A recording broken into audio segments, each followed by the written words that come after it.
ಹೆರಿಗೆ ನಂತರ ಬಾಣದಿ ಸಾವನ್ನಪ್ಪಿರುವ ಘಟನೆ ಹಾಸನದ ಹಿಮ್ಸ್ ಆಸ್ಪತ್ರೆಯಲ್ಲಿ ನಡೆದಿದೆ. ಶ್ರುತಿ ಎನ್ನುವ ಮಹಿಳೆ ಹೆರಿಗೆಗೆಂದು ಹಾಸನದ ಹಿಮ್ಸ್ ಆಸ್ಪತ್ರೆಗೆ ದಾಖಲಾಗಿದ್ದರು. ಆದರೆ ಮಗುವಿಗೆ ಜನ್ಮ ನೀಡಿದ ಬಳಿಕ ಬಾಣಂತಿ ಶ್ರುತಿ ಸಾವನ್ನಪ್ಪಿದ್ದಾರೆ.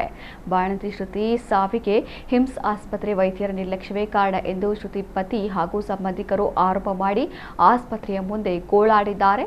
8 ವರ್ಷಗಳ ಹಿಂದೆ ಮದುವೆಯಾಗಿದ್ದ ಶ್ರುತಿಗೆ 5 ವರ್ಷದ ಗಂಡು ಮಗುವಿದ್ದು, ಇದೀಗ ಹೆಣ್ಣು ಮಗು ಜನಿಸಿತ್ತು. ಇದರಿಂದ ಕುಟುಂಬಸ್ಥರು ಸಹ ಸಂತಸಗೊಂಡಿದ್ರು. ಆದರೆ ಈ ಸಂತೋಷ ಬಹಳ ಹೊತ್ತು ಉಳಿಲಿಲ್ಲ. ಮುದ್ದಾದ ಹೆಣ್ಣು ಮಗುವಿಗೆ ಜನ್ಮ ನೀಡಿದ ಶ್ರುತಿ ಕೆಲವೇ ಸಮಯದಲ್ಲಿ ಕೋಮಾಕ್ಕೆ ಹೋಗಿದ್ದಾರೆ. ಆಗ ಅಗತ್ಯ ಚಿಕಿತ್ಸೆ ನೀಡಿದ ವೈದ್ಯರು ಆರೋಗ್ಯ ಬಿಗಡಾಯಿಸ್ತಾ ಇದೆ, ಬೇರೆ ಕಡೆ ಕರೆದುಕೊಂಡು ಹೋಗಿ ಎಂದು ಹೇಳಿದ್ದಾರೆ. ಆಗ ಪತಿ ಪುನೀತ್ ಮೈಸೂರಿನ ಖಾಸಗಿ ಆಸ್ಪತ್ರೆಗೆ ಕರೆದೊಯ್ದಿದ್ದಾರೆ. ಆದರೆ ಮಾರ್ಗ ಮಧ್ಯೆ ಶ್ರುತಿ ಕೊನೆ ಉಸಿರೆಳೆದಿದ್ದಾರೆ. ಒಟ್ಟಿನಲ್ಲಿ ಮತ್ತೊಂದು ಜೀವಕ್ಕೆ ಉಸಿರು ನೀಡಿ ತನ್ನ ಕರುಳ ಬಳ್ಳಿಯನ್ನ ಕಣ್ತುಂಬಿಕೊಳ್ಳೋ ಮೊದಲೇ ತಾಯಿ ಸಾವನ್ನಪ್ಪಿರುವುದು ದುರಂತವೇ ಸರಿ.